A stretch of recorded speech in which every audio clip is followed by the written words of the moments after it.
कल एकादशी है बेटा। बाबा जी, आप रोज यही धमकी देते हो, कल एकादशी, कल एकादशी। पर मेरी एकादशी तो सिर्फ खाकर पूरी होती है। उपवास में खाने का क्या तुक? खाली पेट उपवास करने से आदमी भगवान के पास चला जाता है और पेट भर खाने से भगवान हमारे पास आते हैं। फर्क बस इतना है। अपने आश्रम का नियम मत भूलना। एकादशी में चूल्हा नहीं जलेगा। ठीक है बाबा जी, मैं चूल्हा जंगल में जला दूंगा। आश्रम पवित्र रहेगा। और ठाकुर जी को भोग जरूर लगाना। भोग तो लगेगा बाबा जी, बल्कि इस बार स्पेशल फुल बुफे लगेगा। एक दिन पहले की तैयारी। अढ़ैया बाजार जाते समय मन में सोचता है, याह बाबा जी अपने आप को पता नहीं क्या समझते हैं, ना खुद खाते हैं और ना मुझे खाने देते हैं। ऐसी एकादशी से क्या ही फायदा। भैया, मुझे 20 किलो आटा, 6 किलो घी, 3 बोरी लकड़ियाँ, 5 किलो मिठाई और 2 बड़े कड़ाही दो। दुकानदार, किसका भंडारा है? भगवान और मेरे बीच का सीक्रेट, लेकिन दोनों बराबर के हिस्सेदार हैं। अब सारा सामान एक गाड़ी में लोड करके जाता हूँ।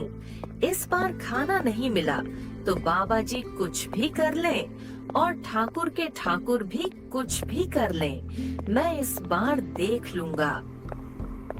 हर बार कुछ न कुछ गड़बड़ हो ही जाती है। न खाने को मिलता है न चैन से बैठने को। बच्चा, तुम आ गए, बहुत टाइम लगा दिया। बाबा जी, मेरा दिमाग और खराब मत करो। पहले से ही मेरा दिमाग बहुत खराब है। एक तो आप एकादशी वाले दिन खाना नहीं बनाने देते और ऊपर से बोलते हो जंगल में जाकर बना ले रसोई। और तुम्हारे ठाकुर भी आ जाते हैं खाना खाने। पहले तो ठाकुर आते थे, अब तो ठाकुर के ठाकुर भी आने लगे हैं। ठाकुर के ठाकुर को देखो, वाह! अपने साथ भूत प्रेत को भी लेकर आते हैं। हाँ नहीं कि अपने आप चुपचाप चले जाएं। जैसे आप से परेशान करते हो, वैसे वह भी मुझे परेशान करते हैं। पता नहीं बच्चे की जान लेकर ही मानेंगे क्या।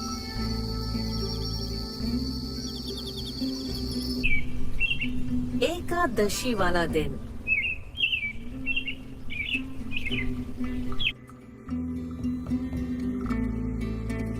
अढ़ैया आश्रम से सामान लेकर आता है। सामान को अपनी अपनी जगह पर रखकर अपना खाना बनाने का काम शुरू कर देता है। सुबह सुबह अढ़ैया ने लकड़ियां सजाईं, लोहा तपा, घी गर्म हुआ, बाटियां सेंकी जाने लगीं, दाल में लहसुन का छौंक लगा, मिठाइयों की खुशबू चारों तरफ फैलने लगी। तभी अढ़ैया मन ही मन सोचता है, आज तो मैं पेट भर के खाना खाऊंगा और मेरे गुरुजी के ठाकुर भी साथ में खाना खाएंगे। उनके साथ जानकी, लक्ष्मण और हनुमान जी भी खाएंगे। आज तो मैंने इतना खाना बनाया है कि जब तक हम सब मिलकर नहीं खाएंगे, ये खाना खत्म नहीं होगा। गुरुदेव के ठाकुर, अब खाना खा लो। अढ़ैया मन ही मन बोलता है, आज तो ठाकुर के ठाकुर भी खाना खाकर खुश हो जाएंगे, साथ में गोरा पार्वती भी।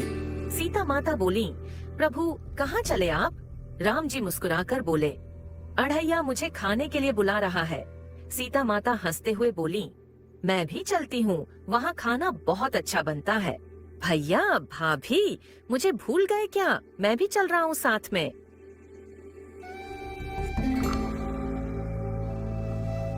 प्रभु इस छोटे से सेवक को भी साथ ले चलिए, मैं भी थोड़ा सा कुछ खा लूंगा। सब मिलकर जंगल की तरफ जाने लगते हैं और मन ही मन सोचते हैं, ऐसा क्या बनाया होगा स्पेशल? हर बार की तरह बाटी तो नहीं बनाई है, या इस बार कुछ और खास बनाया है।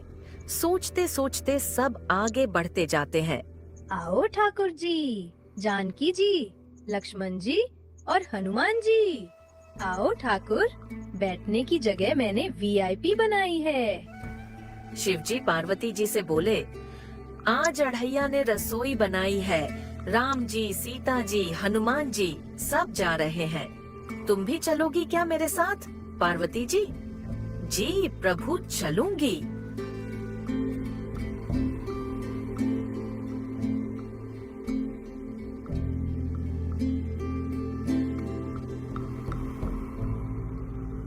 शिव पार्वती भंडारा सुना तो पहाड़ से नीचे उतर आए।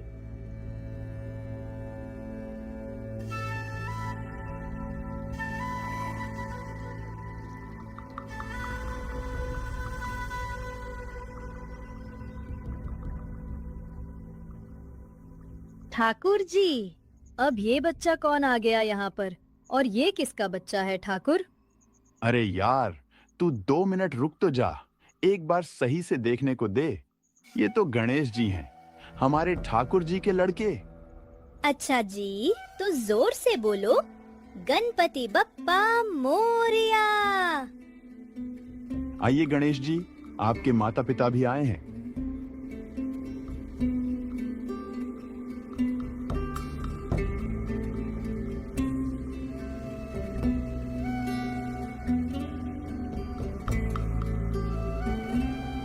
नारद, नारायण, मैं भी आ गया।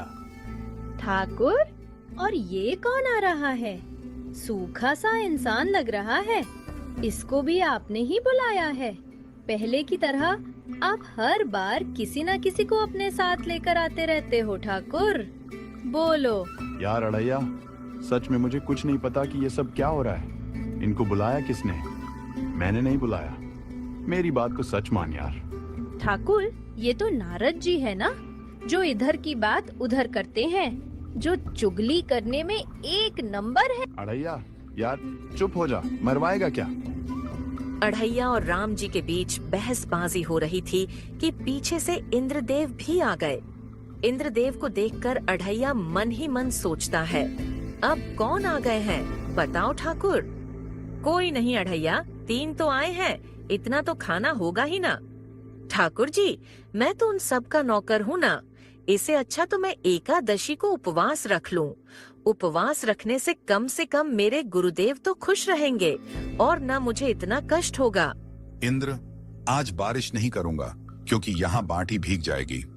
इंद्रदेव, आप अपने आप को क्या समझते हो?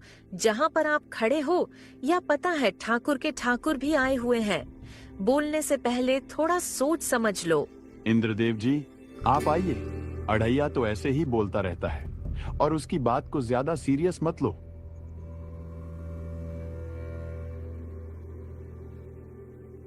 ठाकुर जी, ये सब क्या हो रहा है? एक एक करके ये सब कौन आ रहे हैं? कुछ बताओ, ये हो क्या रहा है? किसने बुलाया है? मुझे तो लगता है ठाकुर आपने ही बुलाया है। बुलाया है तो बताओ, नहीं तो मैं आश्रम जा रहा हूँ। आप खा लो आराम से। अरे यार अढ़ैया, सच में मुझे कुछ नहीं पता। और जरा धीरे से बोल, नहीं तो ठाकुर जी आ जाएंगे। पीछे ही बैठे हैं, क्यों मेरी बेइज्जती करने में लगा हुआ है अढ़ैया? थोड़ी तो शर्म कर ले यार, मैं तेरे गुरुजी का ठाकुर हूँ, इतनी तो शर्म कर ले मेरे यार। इतना कहते कहते पीछे से आवाज आती है, क्या हो गया? क्यों लड़ रहे हो तुम दोनों? अरे ठाकुर के ठाकुर जी, एक एक करके देखो ना, कितने आ गए हैं।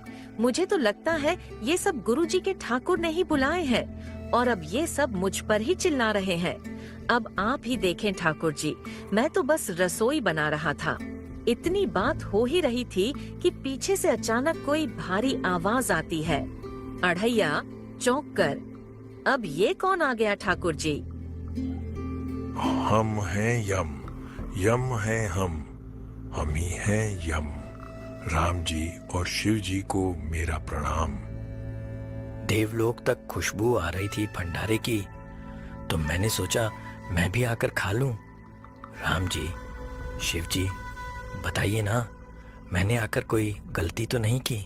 शिव जी आइए ना, यमराज जी आपसे बेर लेकर हमें स्वर्ग लोक में रहना है। कृपा करके आप जरूर आइए प्रभु।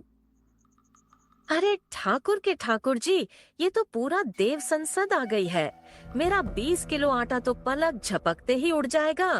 यार तू चुप हो जा, देख तो ले, सामने यमराज जी हैं। थोड़ी तो शर्म कर। यमराज जी, चलिए भोजन ग्रहण करते हैं। अढ़ैया खाना देखने आता है। देखते ही उसके होश उड़ जाते हैं। यहाँ तो सब खाने लग गए। ठाकुर को तो किसी ने पूछा ही नहीं। ठाकुर को छोड़ो, मुझे भी नहीं पूछा। ऐसा हो सकता है जिसने इतनी मेहनत की उसको भी नहीं पूछा। जो सारा सामान लेकर आया, बनाया, कांटा पकाया, उनको भी नहीं पूछा। हाँ, तो खाने ऐसे लग गए जैसे भुक्कड़ पता नहीं कितने साल से है। ठाकुर जी, आप यहाँ पर जल्दी आओ और यहाँ पर आकर देखो कि यह सब खाने बैठ गए हैं बिना किसी को भोग लगाए। मेरे गुरुदेव ने तो बोला है कि आप कम से कम ठाकुर को पहले भोग लगाओ, उसके बाद खाना खाया करो। यहाँ तो किसी ने नहीं भोग लगाया। ठाकुर जी, जल्दी आके देखो, यहाँ तो बिना किसी को भोग लगाए ऐसे बैठे हैं जैसे कि कभी इन्हें खाने को कुछ मिलता ही नहीं। शिव जी, अभी तो मेरे ठाकुर जी भी आने वाले हैं। अगर वहाँ आए और खाना खत्म हो गया तो मैं क्या बोलूँगा उन्हें कि आज भंडारा समाप्त हो गया समय से पहले। ओ तेरी तो, ठाकुर जी के ठाकुर जी, उनके भी ठाकुर जी आने वाले हैं। लग तो ऐसे रहा है जैसे किसी फिल्म की शूटिंग चल रही हो। एक के बाद एक ठासु एंट्री होती जा रही है। सिर्फ 20 किलो आटे का क्या ही होगा। राम जी, शिव जी, अढ़ैया, इन सब की बात हो ही रही थी कि पीछे से ब्रह्मा जी भी आ गए। अरे, ब्रह्मा जी को देखकर तो अब सच में लग रहा है आज पूरा ब्रह्मांड ही खाने पर उतर आया है। ब्रह्मा जी और यमराज जी तो भोजन करने चले गए। उनके जाते ही पीछे से पाताल लोक के राक्षस, भूत प्रेत सब आ धमके। देखते ही देखते खाने पर ऐसे टूट पड़े जैसे सदियों से भूखे हों। कोई बाटी उठा रहा था, कोई दाल में मुंह डाल रहा था। अढ़ैया इधर उधर सबको देखने लगा, कभी भूत प्रेत को, कभी ठाकुर को, कभी उनके ठाकुर को, कभी यमराज को, तो कभी किसी और को।